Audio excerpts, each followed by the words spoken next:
Episode 3, Wednesday, July 29th, 2020, out of Los Angeles, California.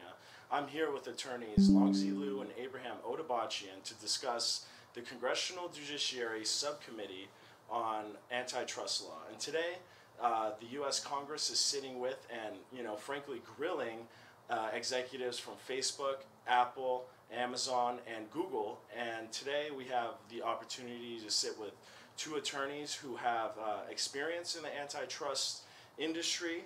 Attorney Longzi Liu was taught antitrust law from Thomas Peppergeorge, who was the lead prosecutor against Microsoft when they were dealing with all of their antitrust issues in the early 2000s. And Abe was taught by Ahmed Taha, who was an antitrust attorney out of the U.S. Department of Justice. So today we're discussing what's going on in this congressional committee, why are we having it, and what concerns the U.S. government has with companies like Facebook and Google and Amazon. So, David, this first question. So what's the point of today's hearing, and what do you think is going on? Well, today's hearing is about finding out any potential or confirming any potential antitrust violations with these big companies, actually the four biggest, namely Facebook, Amazon, Google, and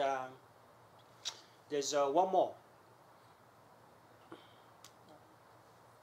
Apple. Exactly. Yeah, so I guess I haven't had any Apple lately, so that's why I slipped my mind. So I should eat more apples. So what happened was that the hearing is pretty contentious. There's people in the Congress. By the way, it's a non-bipartisan hearing. And they ask very good and very straightforward questions. And but surprisingly, that the answers are not nearly as good. And some of the answers are pretty clear, in a sense that these people, the CEOs of these four big companies, Apple, Google, Amazon, and Facebook, they were dodging the questions. Especially the CEO, the Indian guy of Google, was asked the question, why Google bailed out on a $10 billion contract with the Department of Defense, and then later decided to work with Chinese companies. And also there was suspicion that these Chinese companies actually were part of Chinese government. The Chinese companies, they were controlled by Chinese government. Well, his answers actually were very weak, in a sense that he kept on saying that he doesn't know the details, and he was not only that, not only he wasn't answering these questions, he was trying to dodge the questions by saying stuff like, Google has always committed to the security, privacy, and equality of people's lives. There is a bunch of gibberish. See, actually, I before the hearing, I had a lot of respect for this guy. Particularly, he is an Indian person from India. He became the CEO of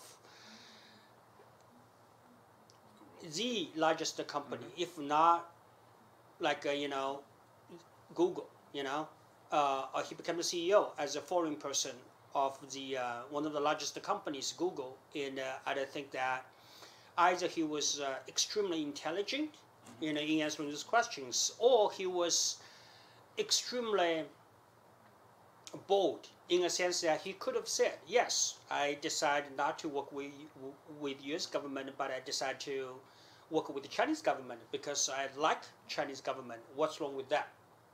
What law did I break? He could have been a man and admitted it, but instead of admitting to the facts, actually he was dodging questions. I was a bit surprised.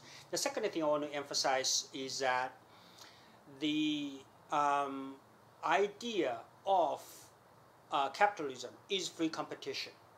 So basically, if a market or an industry is dominated or monopolized by one person or one company, one business, such as Facebook, Amazon, Google, Apple, So actually, it eliminates or minimizes free competition, which is the very essence of capitalism, free competition. So that's why I think today's hearing is very important, not just to the U.S. as a country, but also to each and every single individual, that lives in the States. But unless, of course, you are a hobo from downtown Los Angeles, it's a different story. So I guess most people are not. So that's why it's important you pay attention to, not necessarily the hearing because it's very long and boring, but to this video, which we are translating for you guys. Now I'm gonna turn it over to the most famous, meaning not just in Chinese community, but in the States, period, to address some of the concerns. Thank you, David. Yeah. So the main issue in this hearing is antitrust. Now, a lot of us, we hear about it, living here in the United States, but we're not so familiar with what this term is and what it stands for. To put it briefly, here in the United States, there are 3 acts that govern these competition laws, if I can call it that, and that is made to protect the consumer. And these 3 acts are the Ben Sherman Act, the Federal Trade Commission Act, and the Clayton Antitrust Act. And what they're there to do is to make sure these companies like Apple, like Google, like Amazon, like Facebook don't end up controlling the entire marketplace. Like Mr. Liu was saying, the American capitalist system works on a laissez-faire basis, as in a let it be. However, we have laws that protect the consumers. And they protect the consumers because when these companies start getting too big, consumers start losing their freedom in the market. There is no more competition because these companies are way too big and will not allow any type of competition. Thus, they will control the force. They will control the price. They will control what you see. They will control what you hear, what you eat, everything, because they're the only controlling force. So these laws enacted by Congress are there to make sure that these companies don't pass that line. Now, today's hearing, in the beginning, was mostly about the CEOs, the CEO of these companies, telling Congress that we have a lot of competition from here in the United States and in China, and we're not as big as you guys may think we are, although most of them are past $1 trillion market cap here in the United States, except Facebook, I believe. I believe all of them have passed the $1 trillion market cap, but they're still not that big.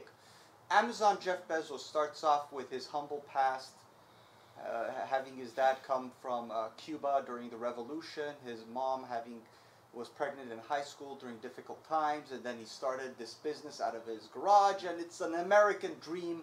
Now it's a $1 trillion business. His worth $180 billion.